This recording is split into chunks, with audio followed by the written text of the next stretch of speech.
Let's be honest, we scroll past ads like they're begging us for attention. We skip YouTube ads before the logo even loads. But here's the real problem. People don't hate ads, they hate irrelevant ones. You're selling insurance while I'm watching a dog video? Gym membership at 2 a.m. while I'm deep in chocolate and regrets? Wrong time, wrong person, wrong vibe. But when an ad gets you, you watch it, you feel something. You might even click. Remember Spotify Wrapped? That was just user data, but it felt personal. Dove's Real Beauty hit us right in the insecurities. Old Spice? Unhinged, hilarious, unforgettable. They worked because they were relevant and emotional. So what do people actually like? They like ads that feel like conversations, not pitches. They like stories over features, emotion over logic, usefulness over fluff. And please, say it fast. If I can't get it in 3 seconds, I'm gone. Want to make ads that don't get ghosted?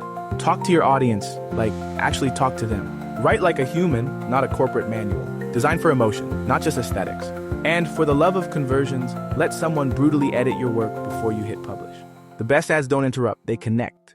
And when they do, we don't skip them. We save them.